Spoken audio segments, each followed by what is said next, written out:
กับทักทายสบายดีเนาะพ่อแม่พี่น้องทั้งพังลาวแล้วก็พังไทยแล้วก็อยู่ต่างประเทศนํพี่น้องเลยมื้อนี้บ่าวลอยจะพาพี่พาน้องเฮาไปเอาเทามาเฮ็ดลาบเทากินนํกันพี่น้องเลยว่ามันสิแซ่บสำใดเนาะแล้วก็มีอีหยังแน่เป็นเครื่องประกอบติดตามมาเบิ่งไปชมนํกันทุกคนเนาะไปพี่น้อง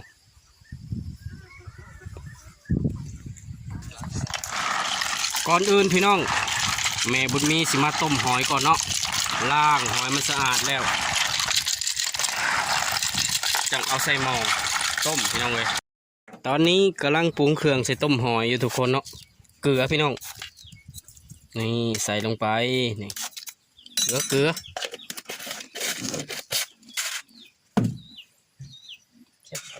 ติดตามไปด้วยน้ำปลาแดกพี่น้องปลาแดกหายน้อยๆแต่ว่านัวเลยทุกคนเลยนี่เข้ากันเลยพี่น้องเลย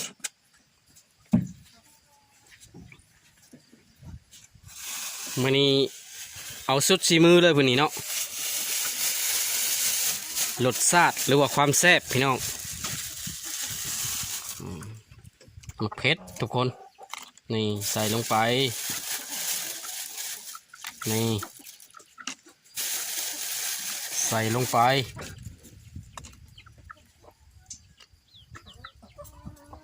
ก่อนเนาะโอเคเก็บแล้วเนาะโอเคพี่น้องหลังจากนั้นแล้วก็เอาไปข้างใส่เตาไฟตอนข้างหม้อใส่เตาไฟกับเผามักลิ้นไหมพร้อมพี่น้องเลยมักลิ้นฟ้าเนาะบางคนเอิญเนาะนี่เผามักลิ้นไหมไปนำ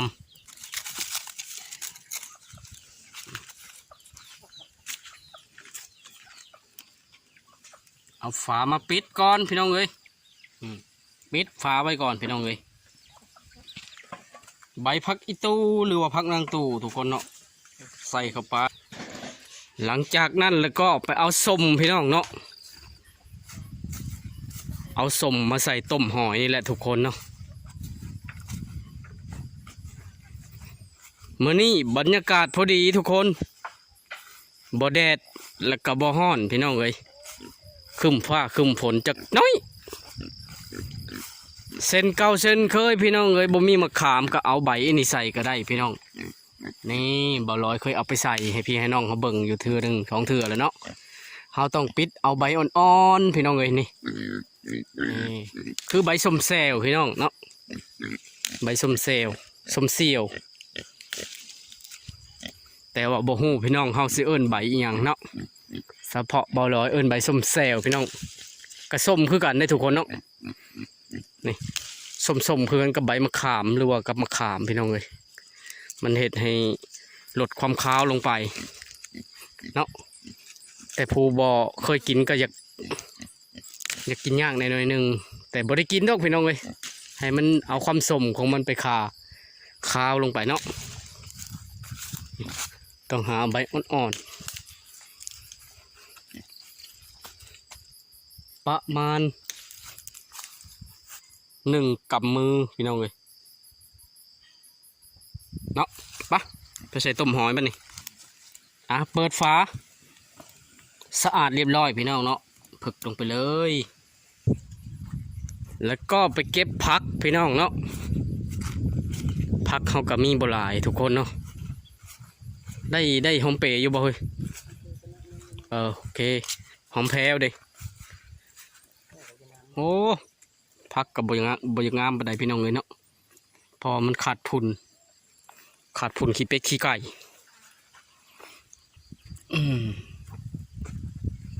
มื้อนี้ก็บ่ได้ไปไสมาไสพี่น้องเลยอยู่ให้อยู่นะคือเก่าบ่ลอยเนาะอยู่นี่พี่น้องเลยโอ้ยหอมเปย์กับปนกันอยู่นี่บ่ได้อนามัยมันหึงเลยทุกคนเลยเบิ้งนี่ปลาตัวบ่ลอยคือว่าบ่มีหอมเปย์ได้นี่ก็เลยบ่ได้อนามัยมันเนาะโอ้สิเอาผลขี้ไก่มาลงแล้วบัดนี้พี่น้องเอ้ยหอมเปย์ได้นะแต่มันปนกับหญ้านี่แหละพี่น้องเอ้ยมีหอมบัวพร้อมแล้วก็หอมเปย์ แล้วก็หอมสะระแหน่พี่น้องหรือว่าผักเถิมบ้านเฮาเอิ้นเนาะ หมดเลยไก่จ้ะ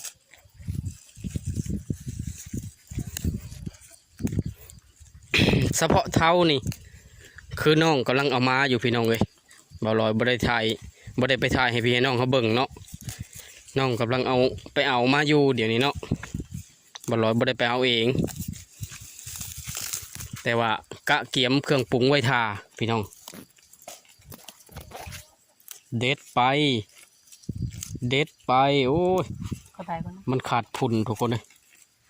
เด็ดไปเด็ดไป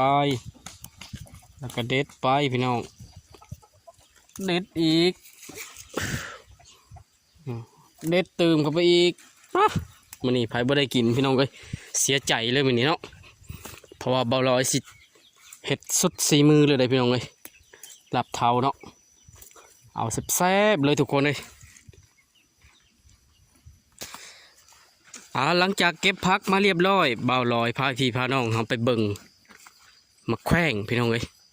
หรือว่ามะเขือพวงเนาะว่ามันสิเป็นหรือบ่เป็นเพราะว่าเขาเห็ดลาบเทาเนี่ยเขาต้องมีมะแขว้งเนาะหรือว่ามะเขือพี่น้องคันมีถั่วก็ใส่ถั่วน้ำเนาะมันก็แห้งเพิ่มความแซ่บขึ้นไปกว่าเก่าพี่น้องโอ้เขือพวงเขาก็บ่หลายพี่น้องเลยงัวบ่ลอยกินเบิด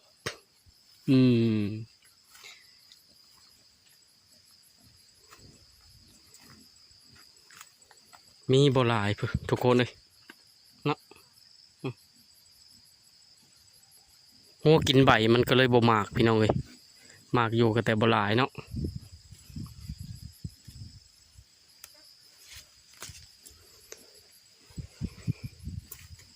ประเภทลาบเท้านี่คันอยากให้มันแซ่บพี่น้องแซ่บสุดสีมือเนาะหนึ่งละคือมีหอยเนาะสองมีถั่วสามก็คือมะแขว้งหรือว่ามะเขือพวงสี่ก็คือว่ามะเขือคางกบมะเขือธรรมดาเนี่ยนะพี่น้องแต่บ่แม่นมะเขือตัวนี้เนาะ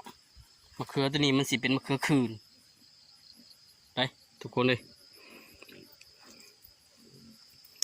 ห้า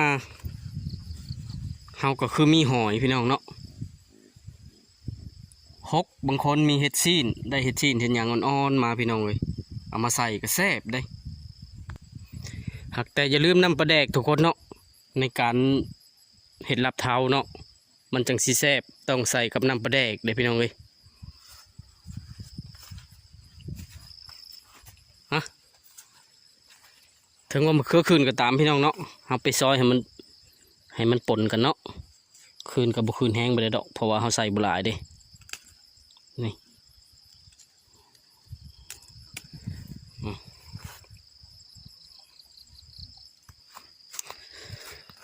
คิดว่าย่างเข้าเดือน11และมีสายลมผัดโซยมาพี่น้องเลยเย็นสบายตามทงตามท่ามาให้มาหน้าช่วงนี้ก็บ่ได้เห็ดหยังพี่น้องเลยก็คือจักตอกมัดเข่าไปน้ำเนาะ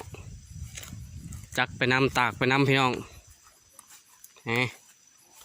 ตอกมัดเข่าบ่ร้อยก็หูซึกว่าได้หลายร้อยแต่เลยพี่น้องเลยเนาะคิดว่าจักเติมอีกก็คือสิบ่หลายนี่พี่น้องเลยวันนี้มันมีแสงแดดแน่ก็เลยเอาลงมาตากพี่น้องบางอันก็พื้นไว้บางอันก็เอาลงมาตากเสริมพี่น้องเลยเนาะยันบ่แห้งเด้ตัวนี้ฮะกระจักเมื่อวานนี่ทุกคนเลยตัวนั้นจักไปโดนแล้วเนาะตัวนี้หอมแพรวทุกคนเนาะตัวนี้บรินไหมพี่น้องล่างแล้วแต่ยังบ่ทันได้สะอาดคักเนาะตัวนี้หอมแพรวผักบัวสะระแหน่หลายอย่างพี่น้องหอมเปรี้ยวพร้อมเครื่องประกอบทีแรกว่าพี่น้องเอามาพี่น้องเลยแต่ว่าพี่น้องว่ามันเท่าแล้วว่าอยู่บ่อนนะบ่ลอยก็เลยไปเลาะเบิ่งเองมันนี่เนาะไปเลาะเบิ่งน้องใหม่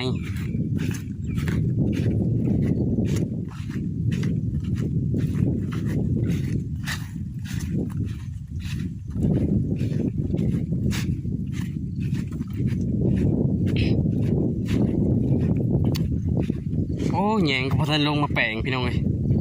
เนาะนี่ ปลงเลยว้าวตัว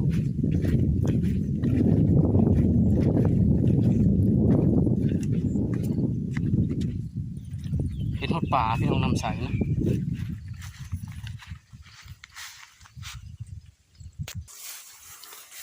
ไปเบิกน้ำกันพี่น้องเว้ยว่ามันสิมีหรือบ่มี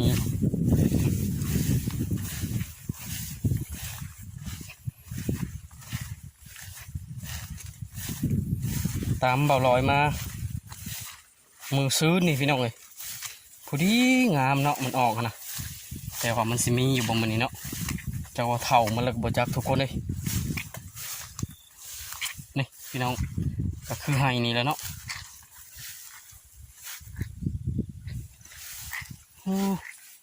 เท่าหรือบ่จักทุกคนเลยน่าจะเท่าแล้วพี่น้องเท่าแล้ว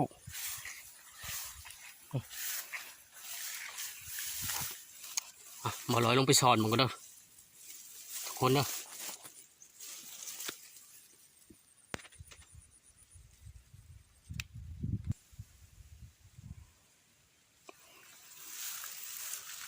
บ่มีผู้จับกล้องให้พี่น้องเลยว่าจะให้พี่ให้น้องเขาเบิ่งกันเนาะมีอยู่พี่น้องเลยมีหลายอยู่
นี่พี่น้องนี่เท้างามๆเลยพี่น้องเลยตัวแซ่บๆนำกันเลยพี่น้องเลยมินี่เนาะมาร้อยสิพาพี่พ่อน้องเขากินรับเท้าแซ่บๆโลดนี่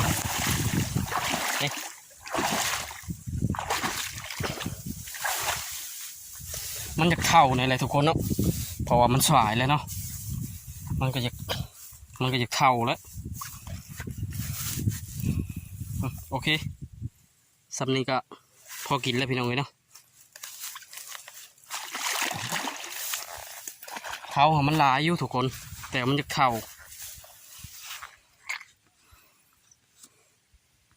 กำลังผักเท้าอยู่ทุกคนเนาะเท้างามๆพี่น้องเลย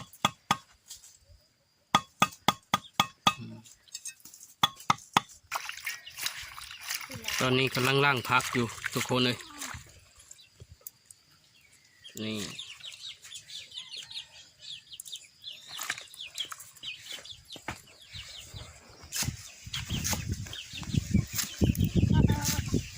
ซอยพักท่า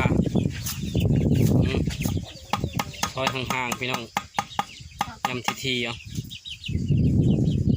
ปึ๊บนี่ใส่มะเขือพวงลงไป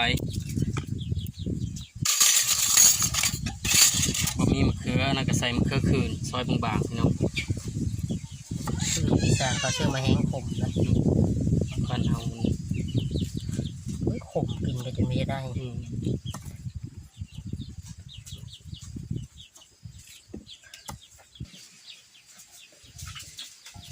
เอาเท้ามาซิมก่อนบางเถื่อมันสิเป็นเท้าน้ำเย็นได้พี่น้องเว้ยเท้าน้ำเย็นนี่เขาใส่น้ำห้อนเนี่ยมันสิพาดทุกคน เย็นจนหนังแห้งหมดเลย หลังจากซิมเรียบร้อย กินไปต่อขึ้นไหนกัน เอาน้ำห้อนลุยลงไปเลยทุกคนเนาะลวกซะก่อนน้ำที่เขาต้มซุกเลยทุกคนเลยหลังจากนั้นก็คนให้มันทั่วเนาะ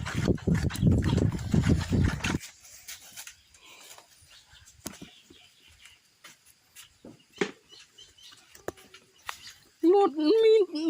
มีด เอาขึ้น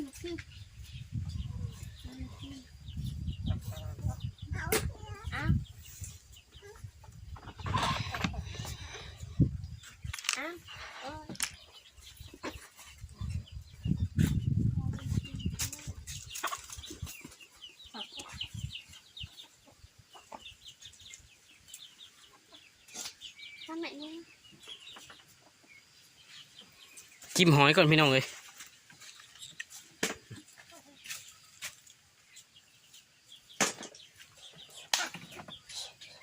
เอาเลยงามเลยปะงามเอาเลย จิ้มแล้วใส่เลยเนาะเพราะว่าหอยเขาก็แช่น้ำเลยนี่หน่อยบักใหญ่พี่น้องเติมน้ำไป แซ่บๆรสทุกคนเลย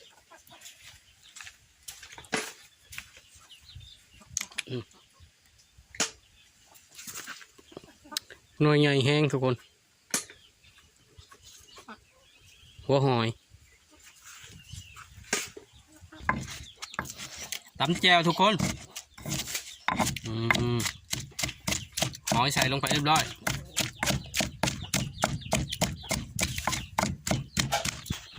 ใส่แจ่วลงไปพี่น้องเลยใบพักโหยลงไปนี่ทั้งหอมบัวหอมสะระแหน่หอมแพรวหอมเป๋แป้งนัวหรือว่าสูรสนั่นแหละพี่น้องนี่ใส่หลายแซ่บหลายทุกคนเลยใส่หน่อยแซ่บหน่อย ใส่หลายผมบ่มี ตามไปด้วยข้าวคั่วนี่ข้าวคั่วพี่น้องหลังจากนั้นก็มาค้นให้มันเข้าเดี๋ยวเนาะ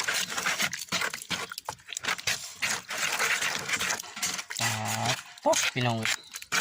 มีแต่เครื่องประกอบโอ้ไก่กระไรมีแต่เครื่องประกอบทุกคนเลยก่อนอื่นก็ต้องซิมมือซะก่อนพี่น้อง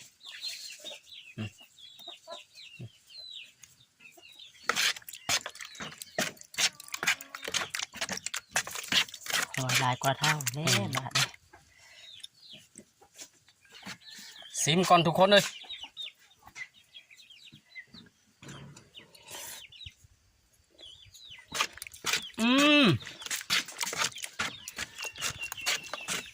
พอดีแล้วป่ะ